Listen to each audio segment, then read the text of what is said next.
ভাই প্লিজ এবার কাজ করা বন্ধ করো, তুমি না আমার আপন ভাই, তাহলে আমার সাথে এসব কাজ কেমনে করো? প্লিজ ভাই এবার ছাড়ো, হয়েছে, বড় ভাইয়ের কথা শুনতে হয়, আর একটু অপেক্ষা করো আমার লক্ষ্মী বোন, কাজ হয়ে যাবে। ঠিক আছে ভাই, তাহলে আস্তে আস্তে কাজ করো। কেন রে, সবার তো জোরে জোরে কাজ করতে ভালো লাগে, তারা তো বড় মানুষ, আর আমি তো বছরের একটা মেয়ে। ঠিক আছে বোন, তুমি আর কথা বলো না, আমি আস্তে আস্তে কাজ করতেছি। হ্যালো কলিজার বন্ধুরা, কেমন আছো সবাই? আশা করছি সবাই ভালো আছো। তো এইসব ঘটনা বন্ধুরা তোমাদেরকে কেউ বলবে না, আর আমি বন্ধুরা তোমাদের কলিজার বন্ধু হয়ে ঘটনাগুলো শেয়ার না করে থাকতে পারি না। আমার ছোট বোনের সাথে কিভাবে কাজ করলাম এটা শুনলে দাঁড়িয়ে যাবে, তাই বন্ধুরা তোমরা সবাই ভিডিওটি দেখার আগে কানে হেডফোন লাগিয়ে নিবা, এইটাই তোমাদের কাছে রিকোয়েস্ট থাকবে। আমার নাম সুমন, আমার বোনের নাম ছিল মাইজা। আমার বোন ক্লাস 5-এ পড়তো, দেখতে মনে হবে আমার বোনের বিয়ে হয়েছে, কিন্তু না, মনে হবে 2-5 বছরের একটা বিবাহিত মেয়ে। আমি বিবাহ করি নাই,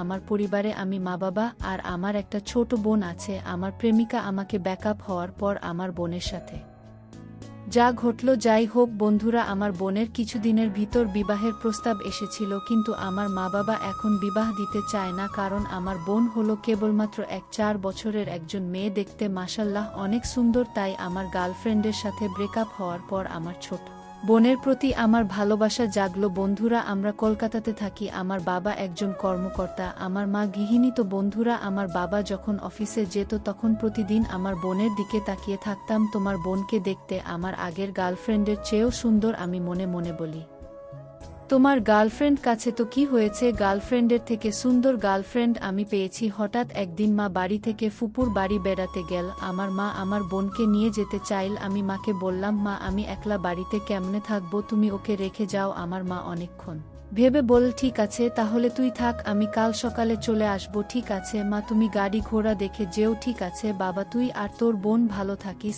আর বাবা অফিসের কাজে সেই রাতে বাড়ি আসতে পারছিল না, ফোন করে বলে দিয়েছিল যে বাবা বাড়ি আসতে পারবে না, তাই সন্ধ্যা হয় গেল। বোনকে বললাম, ঘরে কি খাবার আছে? কোনো না ভাই, শেষ হয়ে গেছে। ঠিক আছে তাহলে রান্না করে নিয়ে আয়, আমি গিয়ে একটু বিশ্রাম করি। ঠিক আছে ভাই, তাহলে একটু বিশ্রাম কর গিয়ে। আমি ঘুমের ভাব ধরে ঘুমিয়ে রইলাম। আমার বোন খাবার নিয়ে আসলো রান্নাঘরে, তারপরে ঘরে এলো। আমি ঘরের দরজা বন্ধ করলাম। ভাই ঘরের দরজা বন্ধ করছো কেন? না এমনি, মানে মা বাবা তো বাড়ি নাই, তাই ঘরের দরজা বন্ধ করে দুজন মিলে ভাত খাই। ঠিক আছে ভাই, কোনো সমস্যা নাই। তারপরে আমার বোনকে ভাত দিতে বললাম। খাওয়া দাওয়ার পর, তুই তো আমার ছোট বোন, বড় ভাইকে কি ভালোবাসিস না?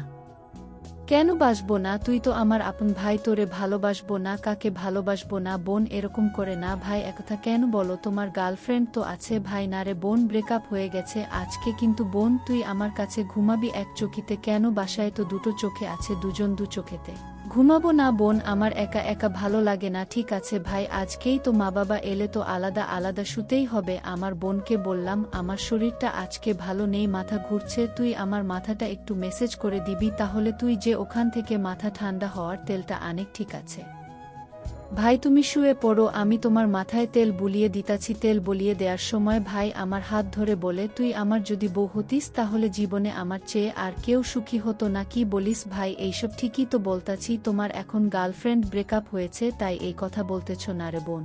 প্রমিস আমি সত্য কথা বলতেছি, তোকে ছাড়া এখন কোনো কিছুই আমি কল্পনা করতে পারি না। তুই শুধু আমাকে একবার ভালোবেসে দেখিস, আমি তোকে সারা জনম ভালোবাসবো। বন্ধুরা, এটার পরের পার্ট পরের ভিডিওতে দেয়া হবে। যদি পরের পার্ট পেতে চাও তাহলে কমেন্টে বলে যাবা সবাই। ধন্যবাদ।